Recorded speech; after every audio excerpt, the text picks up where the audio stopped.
Can you believe what we're hearing? Just when you thought you had a handle on the NBA offseason, a bombshell drops that sends shockwaves through the league, making you question everything you thought you knew about loyalty, legacy, and the relentless pursuit of a championship. Are we witnessing a desperate gamble or a stroke of genius that could rewrite the script for a dynasty? Tonight, we dissect two stories proving the NBA never truly sleeps. All right, let's dive straight into the seismic shift potentially brewing in the Bay Area.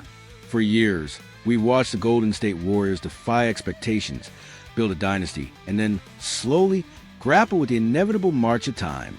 And then last summer, the unthinkable happened. Klay Thompson, a foundational pillar, a splash brother, walked away.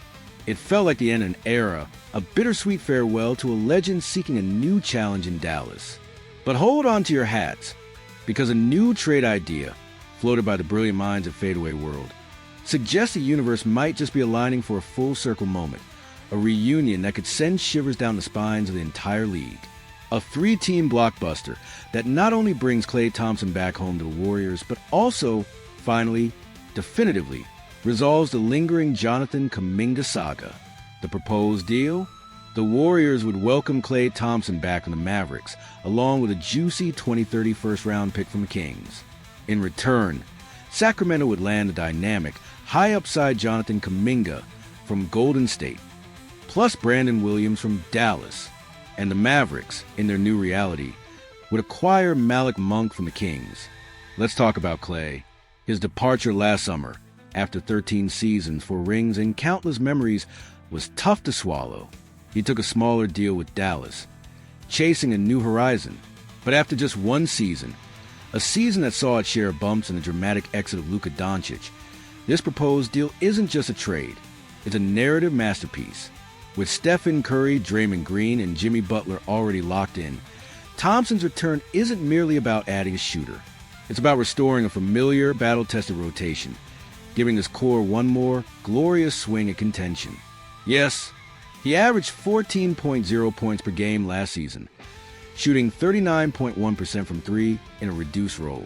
He's not in his prime, we know that, but his chemistry with Curry and Green, unmatched. His presence in that locker room, a stabilizing force, a championship whisperer, and that future first-rounder from Sacramento, that's the cherry on top, a strategic asset adding crucial flexibility for whatever comes next. This isn't just a trade, it's a statement. It's the Warriors saying, we're not done yet, not by a long shot. Now, let's pivot to Jonathan Kuminga, a young man brimming with talent, ready for a bigger stage.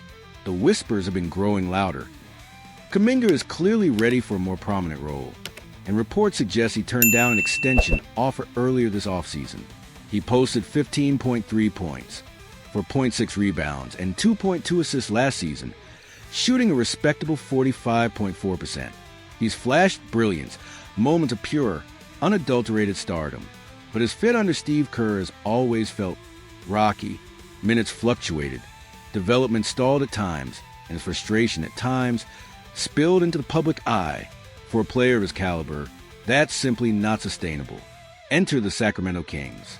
Could this be the perfect landing spot? With a faster pace, a more open system, Kuminga would have the room, the freedom, the opportunity to grow into the two-way star many still believe he can be. This isn't just about potential. It's about unlocking it. They'd also pick up Brandon Williams, a microwave scorer who quietly shot 40% from deep last season, averaging 8.3 points off the bench. For the Kings, this is a calculated swing, a bold bet on a talent that could elevate them to the next tier. And what about the Dallas Mavericks? For them, this deal isn't about reloading. It's about navigating their current reality, a reality shaped by Kyrie Irving's ACL injury and the seismic shift of the Doncic era ending.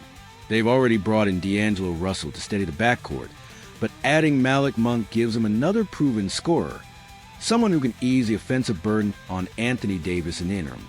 More importantly, this trade signals a clear shift towards the future. With Cooper Flagg joining the franchise as the number 1 overall pick, Dallas is preparing to turn the page, to begin building around its new cornerstone, Monk, who averaged 17.2 points, 5.6 assists, and 3.8 rebounds last season, brings immediate scoring punch off the bench to a team on the cusp of a brand new chapter.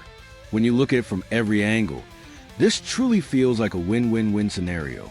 The Warriors get the best of both worlds, a clean resolution to the Kuminga situation, and the triumphant return of franchise legend. Klay Thompson has the chance to finish what he started, reunited with the teammates who helped define a dynasty. Sacramento takes a calculated swing on upside, betting on Kuminga's untapped, explosive potential. Meanwhile, Dallas reshuffles the deck with a proven scorer as they begin building around their next franchise cornerstone. And for us, the fans, it's a chance to see the Splash Brothers back in blue and gold, at least one more time. This isn't just a trade. It's a narrative, a reunion, and a bold declaration of intent. From the grand narratives of potential dynasties and blockbuster trades, we now turn our attention to a different kind of story, one that tugs at the heartstrings of every dedicated fan. It's about the unsung heroes, the fan favorites who embody hustle and heart, only to face the harsh realities of the NBA's business side. We're talking about Pat Spencer and the clear message the Golden State Warriors have sent regarding his future. If you've been following the Warriors offseason, you probably felt that familiar pang of disappointment. The team has made it abundantly clear they're seeking at least one veteran guard to shore up their backcourt next season. While that's a logical, strategic move for a team aiming for contention, the unfortunate consequence is that fan-favorite two-way guard Pat Spencer remains an unrestricted free agent. It's a quiet, almost unspoken sign that his time with the Warriors has, in all likelihood, come to an end. It's a bittersweet pill to swallow. While bringing in more experienced hands will undoubtedly help offset some inconsistencies from younger players like Buddy Hield and Brandon Podziemski, the finalization of Spencer's departure will be a sad moment for many Golden State faithful. Spencer, at 29, spent 2 seasons with the Warriors, even earning a full NBA contract midway through the 2024-25 season. His numbers, 2.3 points, 1.1 rebounds, and 1.2 assists in 45 total games, shooting 41% from the field, might not jump off the stat sheet. But those numbers don't tell the full story. They don't capture the relentless hustle, the diving for loose balls, the sheer will to make every single winning play. His game was most vividly evidenced in Game 5 of the team's playoff matchup against the Houston Rockets this past season. Spencer exploded for 11 points in just over 13 minutes, a burst of energy and impact that electrified the arena before being ejected due to an altercation with Dylan Brooks and Alperen Sengun. It was a moment that perfectly encapsulated his fiery spirit and his commitment to the team. Yet, in the cold, hard light of NBA business, as a 29-year-old with limited viability for more significant minutes on a contending roster, it was likely the correct, albeit difficult, decision for the Warriors not to tender him his qualifying offer this offseason, making him an unrestricted free agent. Now, as a bevy of names have been linked to Golden State's backcourt, it looks as though there simply won't be room anywhere on the roster for Spencer. Firstly, the team will likely be bringing back veteran guard Gary Payton II, who, in many ways, represent a more advanced and experienced version of the defensive intensity Spencer provides. To add additional playmaking and defense, the Warriors are also heavily rumored to have interest in DeAnthony Melton, who began last season with the team before suffering a season-ending injury. Moreover, the team has also been linked to veteran sharpshooter Seth Curry, who shot an impressive 45.6% from three-point range last season to provide some much-needed end-of-bench shooting. Wherever Pat Spencer goes next in his NBA career, it will certainly represent a continuation of his amazing narrative, a testament to his perseverance and dedication. But for the Warriors, it's a necessary, if heartbreaking, step in their relentless pursuit of another championship, prioritizing specific veteran skill sets over the emotional attachment to a fan favorite. It's the harsh reality of a league where every decision is a calculated move on the chessboard, even when it means saying goodbye to a beloved figure. From the dizzying heights of potential reunions to the quiet goodbyes of fan favorites, the NBA offseason truly is a roller coaster of emotions and strategic chess moves. What do you think about these potential shifts? Do you believe Klay Thompson should return to Warriors?